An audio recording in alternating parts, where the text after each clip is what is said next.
நம்ம அவல் வச்சு தாங்க இன்றைக்கி ஒரு இன்ஸ்டண்ட்டான இட்லி பண்ண போகிறோம். மாவு அரைக்கணும், ஊற வைக்கணுன்ற வேலைலாம் இல்லைங்க.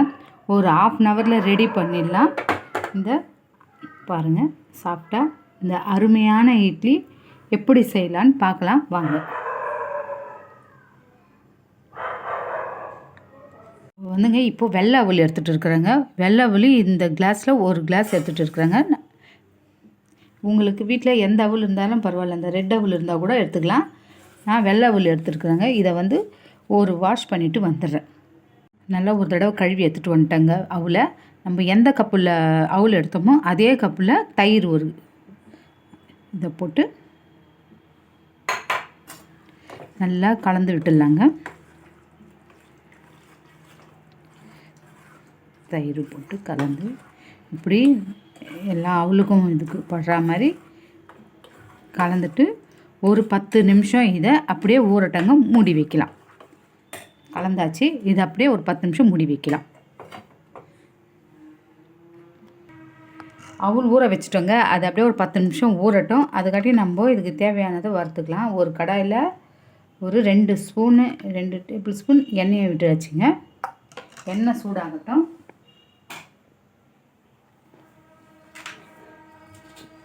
எண்ணெய் சூடானதுமே ஒரு டேபிள் ஸ்பூன் கடலைப்பருப்புங்க,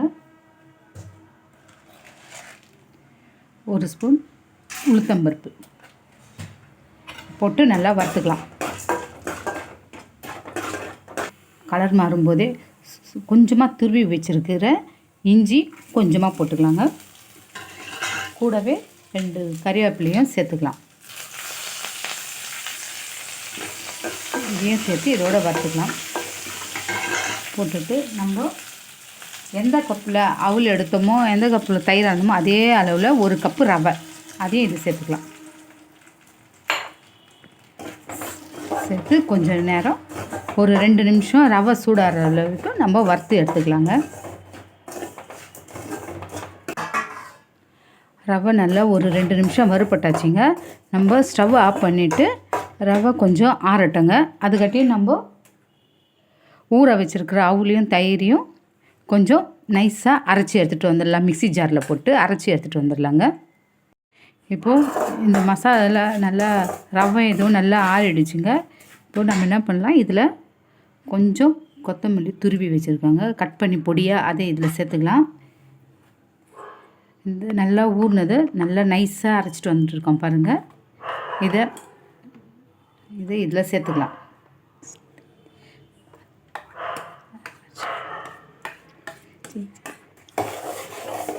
நல்லா இதில் போட்டு கலந்துடலாங்க. கொஞ்சம் திக்காக இருக்குது. நம்ம இந்த மிக்ஸி கழுவின தண்ணி இதெல்லாம் அப்படியே இதில் ஊற்றி அப்படியே கலந்து விட்டுடலாம். கலந்து விட்டுட்ட பிறகு இதில் நம்ம கொஞ்சம் உப்பு சேர்த்து அப்படியே ஒரு 10 நிமிஷம் மூடி வச்சோம்னா இது நல்லா கலந்துடலாம். ரவையோடு இந்த அவலு தயிர் அரைச்சி வச்சதை நல்லா மிக்ஸ் பண்ணியாச்சுங்க. இப்போ தேவையான அளவுக்கு உப்பு, ஒரு 1.5 ஸ்பூன் உப்பு போட்டுக்கிறாங்க. ஒரு 1/2 ஸ்பூன் சமையல் சோடா, சமையலுக்கு யூஸ் பண்ணுற சோடா மாவுங்க, அதை போட்டுக்கலாம். போட்டு கொஞ்சமாக தண்ணி ஊற்றி நல்லா கலந்துட்டு இதை அப்படியே ஒரு 10 நிமிஷம் மூடி வச்சிடலாங்க. அது ஊறட்டும். இப்போ நல்லா ஒரு 10 நிமிஷம் ஆயிடுச்சுங்க. மாவு பாருங்கள், இந்த அளவுக்கு திக்காக இருக்குது. இது கரெக்டான பதங்க. இதுக்கு மேலே தண்ணியாகவும் இருக்க வேண்டாம், இதுக்கு மேலே திக்காகவும் இருக்க வேண்டாம். இதில் நம்ம காரத்துக்கு எதுவும் சேர்க்கல. ஒரு 4 மிளகை சும்மா லைட்டாக தட்டியிருக்கேங்க. பொடியாகவும் போடலை, முழுசாகவும் போடலை, அப்படியே ஒன்றும் பாதிமாக அப்படி தட்டியிருக்கேங்க. அதை இதில் சேர்த்துட்டு ஒரு கலந்துடலாங்க.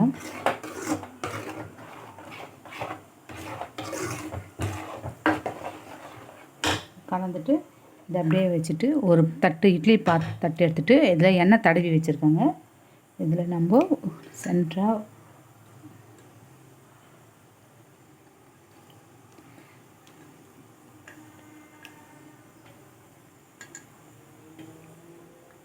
போட்டுட்டு சும்மா கார்னிஷ்க்கு ஒரு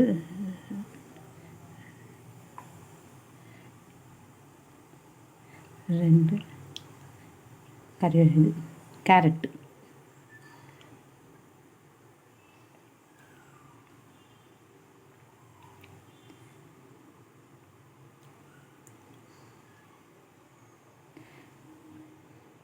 அவ்வளோதாங்க. இப்போ நம்ம கலந்து வச்சுருக்கிற இந்த மாவை இதில் அப்படியே சேர்த்துக்கலாம்.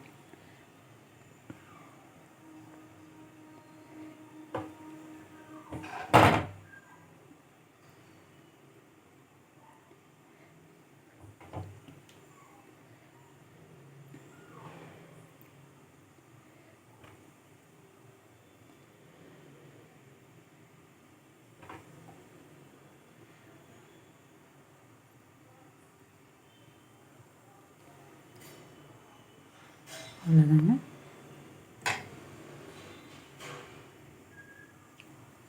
ரெடி ஆகிடுச்சு. தண்ணி சூடாகிட்டு இருக்குது. இட்லி பாத்திரத்தில் தண்ணி கொதிச்சுட்டு இருக்குது. அதில் நம்ம இதை வச்சிடலாம். இருக்கிற மாவையும் எல்லாத்தையும் ஊற்றி நம்ம மூடி வச்சிடலாங்க. ஒரு 10 நிமிஷம் கழித்து ஓப்பன் பண்ணி பார்க்கலாம். இப்போது வெளியிலேருந்து எடுத்து நல்லா ஆற வச்சுட்டோங்க. இட்லி ஆறிடுச்சு. இப்போ பாருங்கள்,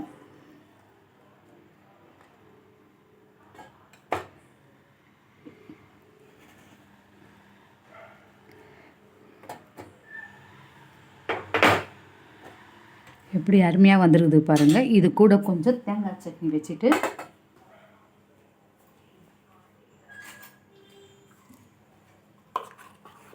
இது கூட கொஞ்சம் தேங்காய் சட்னி அரைச்சிருக்கேங்க. அதை ஒரு 2 ஸ்பூனை வச்சுட்டு சாப்பிட்டிங்கன்னா நம்மளுடைய அவுல் இட்லி ஈஸியாக செஞ்சிடலாங்க. பாருங்கள், ஓப்பன் பண்ணி காட்டுறேன். எப்படி இருக்குது பாருங்கள், சாஃப்டாக. இதே மெத்தடில் நீங்களும் செஞ்சு பாருங்கள். செஞ்சு பார்த்துட்டு எப்படி வந்திருக்குதுன்னு கமெண்ட்டில் சொல்லுங்கள். இந்த வீடியோ பிடிச்சிருந்தா ஒரு லைக் பண்ணுங்கள். நம்ம சேனலை சப்ஸ்கிரைப் பண்ண மறக்காதீங்க. நம்ம மீண்டும் மற்றொரு வீடியோவில் சந்திக்கலாம். தேங்க்யூ.